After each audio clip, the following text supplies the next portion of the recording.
Excuse me, and good morning. Yeah, I have got a little bit of a lingering cough. I feel fine. I just cough occasionally now. Um, Good morning, hello, good day. Welcome to Hug Nation Live. It is Monday after the Super Bowl, and I am excited to share some gratitude, share some Hug Monster updates, and hear what you are grateful for. I know many of you probably turning in to hear my game analysis from the Super Bowl. And I have to say that I'm not confident I know who was playing. Actually, you know what? I think I just read something online that said Patriots, and I thought I knew this that Seattle was playing. So I think I'm pretty much informed enough to talk about the game. Unfortunately, that means I also did not watch the halftime show.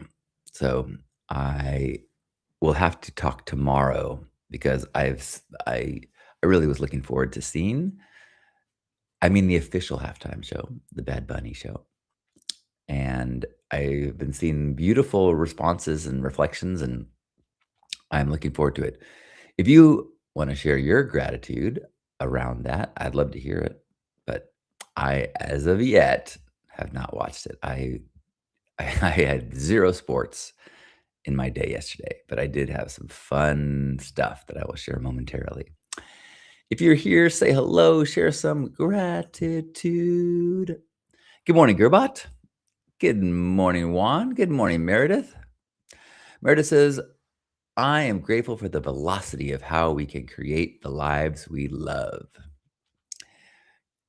Nice. Gerbot says, grateful for another successful day outside, giving some trees a haircut. I'm grateful for an experience yesterday. I made a I was working on a video with Hug Monster, my Muppet friend, and I wasn't that happy with it. It was about the Super Bowl, so I sent it just to some friends, meaning some friends' kids. And these 2 brothers and their younger sister, they sent me back voice memos that were so cute and adorable that I then decided to use AI to make a response. So I'm gonna share that in just a second. Juan says that first Saturday's video was wonderful. Thank you for sharing. I am still glowing from this weekend's first Saturday. It was our 60th what? 16th anniversary. Oh my gosh. I just had this flash of like how old I'd have to be celebrating the 60th anniversary of anything. I guess I could be the 60th anniversary of my birth will be in 5.5 years. But this weekend at First Saturdays, we had the Rancho Santa Fe Rotary Club joined us. We had AMSA, Alpha Miracle, SAP VA, Good Samaritans Club. That's a bunch of these student organizations, lots of donations, and it was great. It was like a glorious San Diego day. Um, and smiles and dignity and gifting galore. So I'm so grateful for that opportunity, and I was proud. I've been glowing in pride since then, just reflecting on how many people over the last 16 years have been touched by that, you know, temporary community that's created. The college kids, the Rotary, the people living on the streets, the people living in shelters, the people hard to define like me, all coming together and enjoying the sunshine and just trying to make the day better for one another. It's really special. Does anybody else have something that they wanna share? Otherwise, I'm gonna make a short morning broadcast, and I'm gonna share this video. I made 2 videos with Hug Monster, but I think the one that I made in response to these kids with them is more fun. So here you go. This is a Super Bowl ad. Not a Super Bowl ad, a Super Bowl video.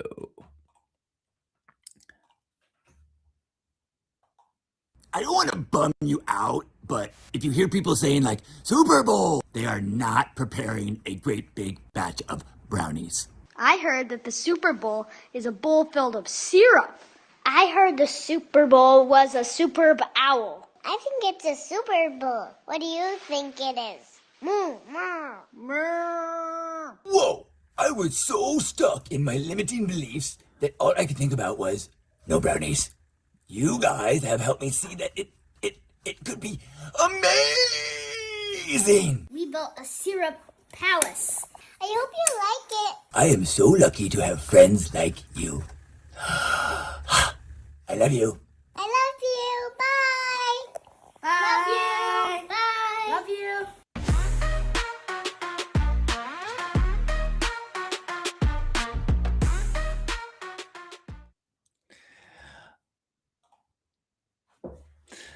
That is Annika, Amarin, and Ravi, who have been they're the same kids who brought stickers of the Hug Monster on their trip to Peru and took pictures of Hug Monster at Machu Picchu and different places in Peru. So, that was so fun, and I'm so grateful for that just kind of that kind of creative inspiration. Like, I've this year for me has been about not focusing on breadth and trying to reach as many people as I can with effective hooks and uh, whatever I need to do to get audience, but on depth. And so it's super fun to just be feeling that same creative inspiration, but really collaborating and doing it knowing that there's these 3 kids that are just gonna be delighted. So that's fun. Thank you, Meredith. Superb owl, right? I was like, "These kids, man." Um, High Noon says, "Grateful for an adventure yesterday for my birthday and getting to sit on icebergs on the beach." Woo! That is a far cry from a San Diego beach day right now. I'm glad you're at the beach, though. Thank you, High Noon. High Noon, it's your birthday? Wait, yesterday for my birthday. Yay! Happy birthday! Ah, celebrating you today. Ah, thanks for gifting you to us. Does anybody have some more gratitude to share? I'm grateful that I had a really nice gratitude circle in Zoom yesterday. After being away for a week, I feel like the the joining together at noon in Zoom for gratitude is just feeling especially impactful. I'm grateful for my practice of nightly gratitude with my beloved Lisa. I'm grateful that she made an incredible salmon dinner for us and a couple friends that's staying with us, and the just rich, deep conversations that we got into. Grateful for a conversation with my dad on the phone where there was a lot of laughter. He was always so funny and so quick growing up that I was always trying to kind of volley with him when he was being witty. And, you know, I'm coming to my own. And so it's fun when I kind of crack him up. So I had a few of those yesterday. That was really, really beautiful.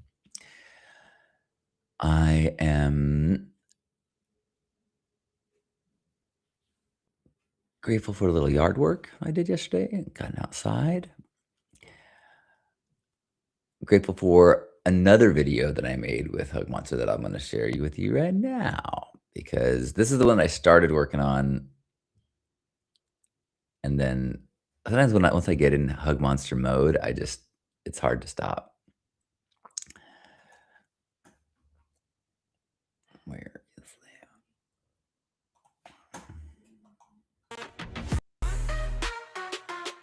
So I was at my friend's house and they offered me some syrup, and well, like I do, I started to pour myself a bathtub of syrup. And he said, that stuff doesn't grow on trees. And I was like, well, yes, it does.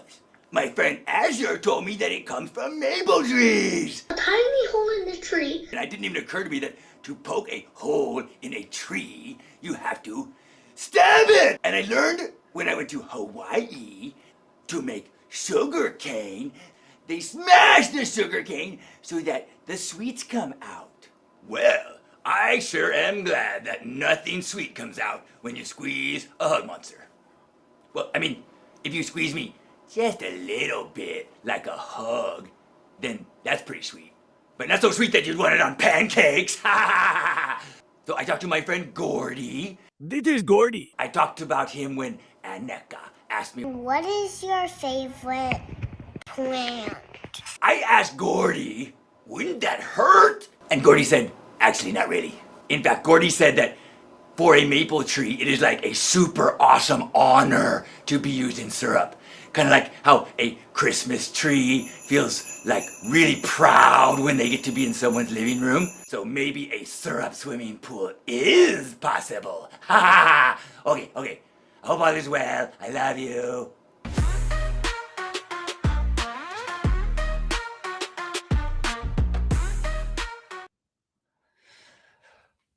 So you can understand why I missed the Super Bowl. I was involved in very important work.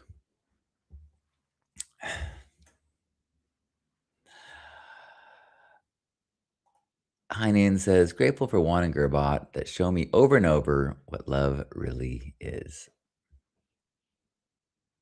Heinen says, I love each one of these videos. Creativity. Thank you. Speaking of showing what love is, did anybody watch the halftime show? All the little images that I've been seeing from it were like a celebration of love. So I'm eager to see that, and I will plan on talking about it tomorrow. I'm grateful that I got so lucky to meet Lisa and trick her into falling in love with me, because she's incredible. So like she went to our bedroom and closed the door. I was out here playing with video and puppets, and eventually she came and goes, sorry, I was, kind of hiding. I wrote a song. I'm like, what? She goes, yeah. And so she sang me this song that she wrote, and it was powerful. It's like, it's an addition to actually 2 songs in the last 2 days. One was hers and one was the bridge for kind of a modern protest song that her friend wrote. So if you were and this week her choir is open for signups. So the Wholehearted Chorus, the course that I joined last year that I'm going to join again, there's a San Diego and a Monterey one, and those are going to be opening up for signups this week. Practices start in May. Gerbot said, great, tasteful use of AI. I appreciate that. And,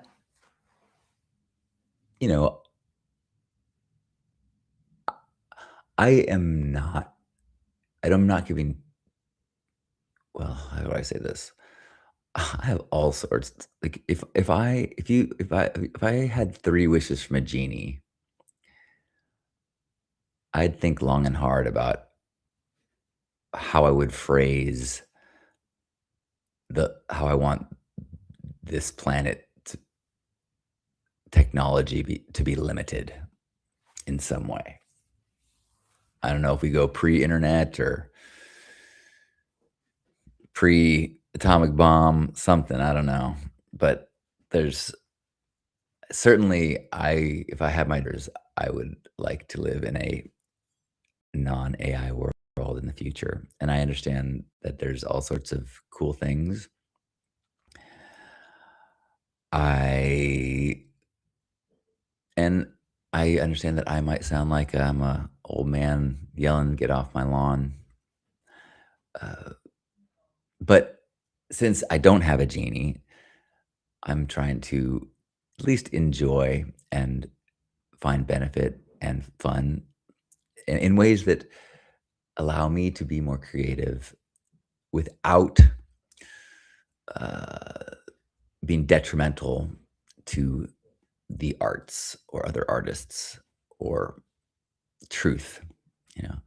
So, yeah, so yesterday I really got that's the first time I really was able to um, put a real life character into a video and make it look, I thought, pretty good. Like that's Hug Monster running in football. I was like, that was that was really looked awesome. So it still takes me a little bit of time, and it's not something like if I had to hire a line editor and a casting director and a videographer and an editor, there's no way I would make something like that, you know. But because I can make it by myself and the only cost is my time and a few credits on the AI service that I pay for, whatever. It's fun.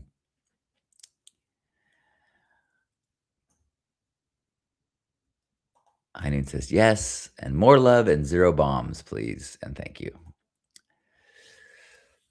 So before I use any of my genie wishes, we'll have a little conversation here so we can workshop the right phrasing. Because I've seen enough movies to know that if you phrase your wish wrong, you will regret it.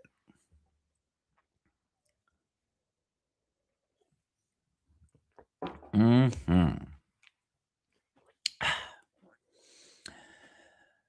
Oh, I am grateful and a little scared and nervous that on my calendar, this is the week that I start my 1 week per idea to try to work on book ideas. Now, I got kind of derailed um, right before my trip to Hawaii because I started thinking, oh, I've got two like book outlines.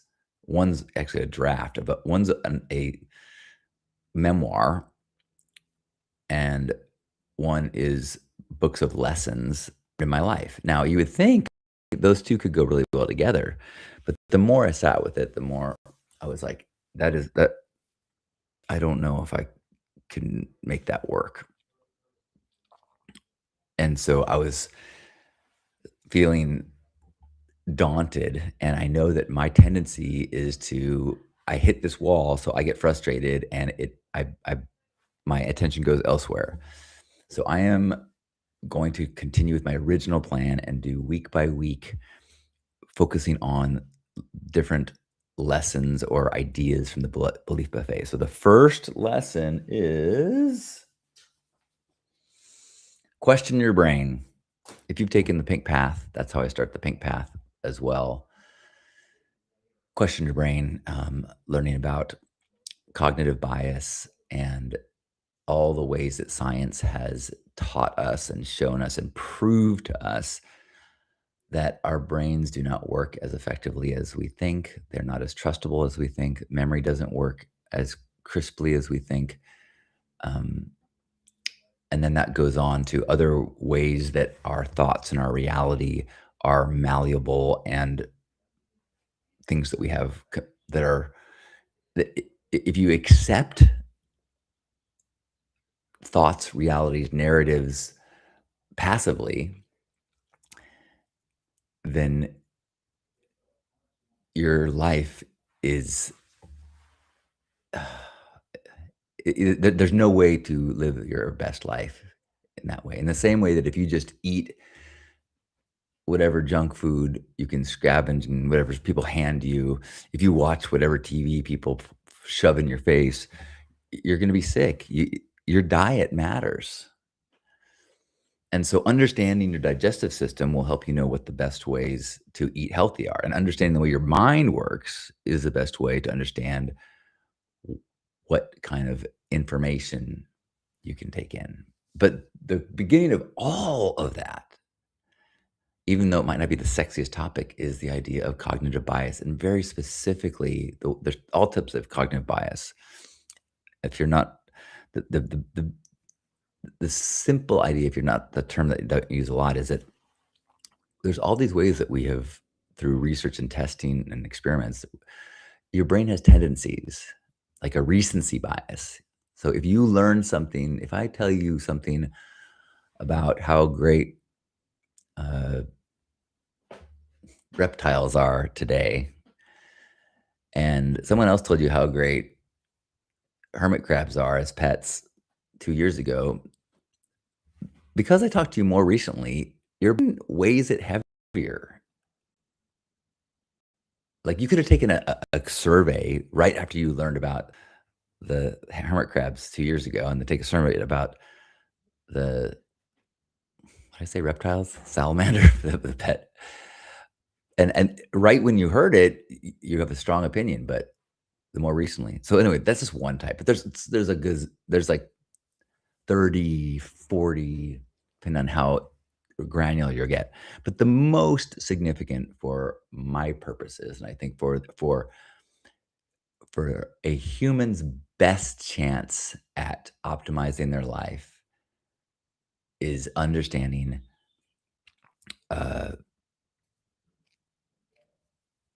no, I can't even think of the right uh, uh, the phrase of the one that I am so fast. See, I haven't talked about it recently enough. Confirmation bias, right? Confirmation bias, which is that you believe that you are open-minded and you are analyzing the information that you get, and you are processing it and rejecting ideas that are illogical, and receiving and accepting the ideas that are logical. But that is not true. Your mind cannot help but look and notice and and draw in as evidence the things that are in line with what you already believe. And we see it all the time, you know, in like, if you're in an argument with someone online and they say global warming is a hoax, and you say global warming is disastrous, and you go, what? Are you crazy? Here, let's both take 5 minutes and just Google and come back here, because we're open minded. So we're going to go do our research. Okay. You go back. The person who thinks that it's a hoax, one, they're going to phrase their question in a way of like, is it really true? Or have scientists been lying about global warming? Or even you say, is global warming a hoax? Let's say you both type in, is global warming a hoax? You're going to see this, a bunch of responses. Some are going to say, it is a hoax. Some are going to say, it's not. And you don't even know you're doing it. But if you think it's a hoax, you are going to click on the links that agree with what you already believe. It's not because you're stupid, not because you're closed-minded, not because anything wrong with you. It is in our wiring. Everyone's. And until you really get that, until you really can break out of the trust that you have in your own mind, your own brain, if you can really start to say, actually, I am not my instincts of truth can't really be trusted because I have this bias that is got a filter that is rejecting things and is giving me a precognitive assumption. I'm not weighing it and go, well, no, this is not like what I already believe. You're looking at it and going, this is bullshit because your mind wants more of the truth. You find evidence. You find evidence what you look for, and there's all these studies. So I'm going to try to collect some of those. But the reason why I'm starting with that lesson is because if you know that your brain works that way, you can catch yourself and you can, as you hear an idea and you go, that's such bullshit. And you can say, wait, is it possible that I have a bias right now? You know, is it possible that I need to give myself the let's say that I'm wrong. Let Can I reread this assuming that what I believe to be true is incorrect? Because until you do that, you're going to reject the ideas that are going to be so helpful and valuable on your way to your liberation and your peace. Like I can say a personal one. Like I I tend to be a skeptic. I I I mean, I like to think of myself as someone who is super woo woo, but I am not.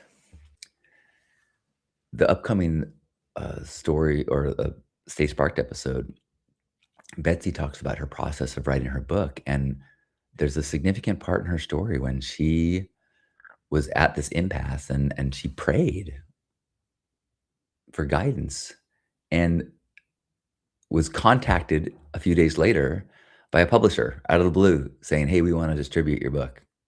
She's like,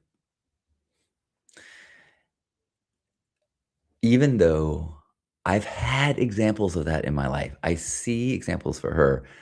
I have in me a my tendency is to not think that's real. So I have to really force myself. I was talking with Lisa, and she's like, that's how I do. And I'm always praying for guidance and for direction and for what I want. So that is an edge area for me. So maybe the purpose of this book, maybe the purpose of chapter 1 is to really start to put a big sign in front of my face, put a big sticky note on the window in front of me saying, "Hey, here are the things that your cognitive bias, your confirmation bias is keeping you from seeing." And I'll just have to press. I'll just have to pray. I'll just have to visualize and make affirmations like, I know it is so helpful to spend a little moment every day visualizing the future that you want, but I don't do it because in some part of me doesn't believe in it. But that part that doesn't believe in it, that's a bias. So how do we break out of those things? And so, all right, that's where I'm starting for this week. And since my thought is I'm going to be doing a week at a time, I'm hoping to do some writing and some editing and looking for examples. So if in the area of cognitive bias, confirmation bias, power of the mind, and shaping reality, if you have readings or books or videos that are really impactful in those areas, feel free to share them with me. As I said that, people often just send me links to videos, and I don't like, I'm not gonna promise that I'm gonna read a book or watch a 30-minute video, but I still would love to have the resources available. All right. Natasha says, "Good morning from a beautiful day in the southwestern desert. The sun is shining, and I am grateful to be able to go for a walk run with my beloved this afternoon." Happy to hear it's so beautiful. I I I talked to Asher yesterday briefly, and he said it's freezing and he hasn't gone outside. And I was like, I think I got a sunburn yesterday. So it's so wild to know that we're all enjoying different climates on this same planet, but I'm glad that your day is looking beautiful. Hey, Michael's here. Michael says, grateful for soaking in hot springs, good friends, and fake early spring in California. I first read that as fake friends, and I was like, what? Oh, a fake early spring. Yeah, I think our heat wave is supposed to end, but it has been really nice. Heinen says, have you read Myth of Normal by Dr. Mate John? It opened my mind up to those ideas of the mind. Is that Gabor? I don't think I haven't read that. But I'll make a note.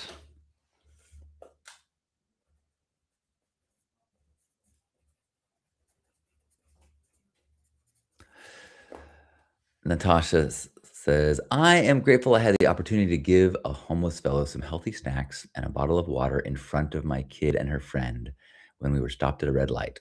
It gave us an opportunity to talk about gifting. I could tell they were really happy that we were able to give that man something that was good for him. They discussed making sandwiches and handing them out around town intentionally. I loved it. Yeah, feels good to do good. So simple. It really makes me, you know, I mean, that's a belief or an experience, and once you have it, like, I don't and it's a longer conversation, but I don't I I don't understand how if you're a billionaire, you don't just give away, $100,000 a day, just give $10,000 to everyone you pass, I don't understand. There was a guy at Rotary who just, like, slipped me 100. He goes, "Hey, this is great." And I'm like, "That's awesome." Like, I know he's got the cash. It was yeah, feel good, do good. Gerbot says, "We can never remove our rose-colored glasses, only maybe change the tint." Yeah, and I would even like, if you know that you're looking through rose-colored glasses, then you can say to yourself, "Oh, that means if there's something red there, it's gonna be invisible to me." So, if I know that, it gives me a leg up in finding some other way to change the tint or maybe say, "Okay, I can't know for certain that there is not a rose-colored snake on the ground," because it would blend right in because of the glasses that I'm wearing. Kirbot said, "This is how religion works. Belief makes real." It's how religion works. It's how a monetary system works. It's how beauty standards work. It's how culture in general works. It's how, yeah, it's it, reality as we perceive it is all about this idea because until y- y- i- if you were to trying to process and decide and judge everything in your awareness at all times, you could not function. So the brain has to make uh, compromises in order to be efficient, which is good. You don't want weighing everything out and doing full analysis. But it is important to know it's happening. Like visual cues, like the what do you call them? Illusions, optical illusions. Those highlight other ways that your brain just takes shortcuts and makes assumptions. Well, if this is smaller, that means it's farther away. Not necessarily, but you have this analysis. Your brain does the analysis like it automatically, and so you see it as far away. Heinun says, yes, Gerbot, I was just thinking that about how I am trying my best to see beliefs as concrete. I need to crack and see my own biases and condition. It is a lifelong process of curiosity. Yep. And it's also one that it requires upkeep. Because my brother used to say that life is like being in the groove on a record. And if you just stop actively moving towards the edge, you just keep being pushed towards the center up, meaning cultural concepts and identity. And yeah. So you have to keep going. No, wait. No. Whoa, no. Whoa, wait. No, that's not true. Wait. I'm sure. Is that true? Am I sure that? Wait. Am I the good guy? Whoa, whatever it is.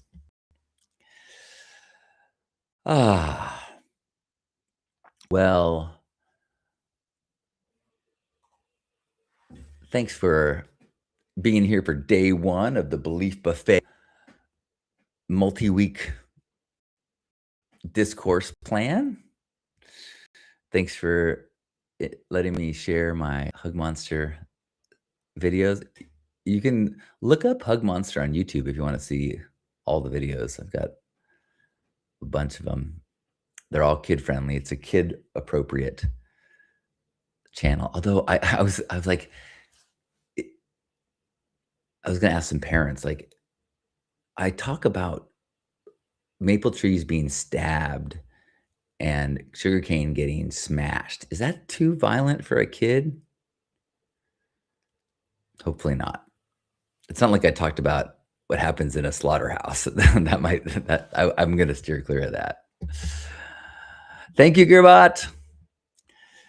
I will keep you posted because I think there's going to be a lot of opportunities for me to give myself excuses to not keep moving forward. So I'm going to keep trying.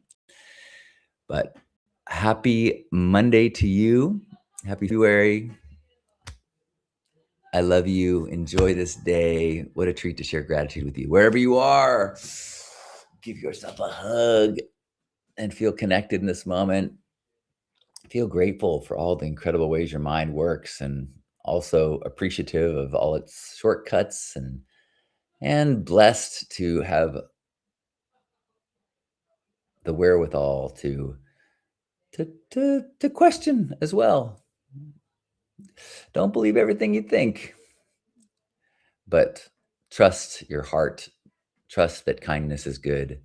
Trust that opening your heart and more love is the answer. As we take a deep breath in and squeeze. On behalf of Grandpa Caleb and all of us, thanks for being here today. I love you.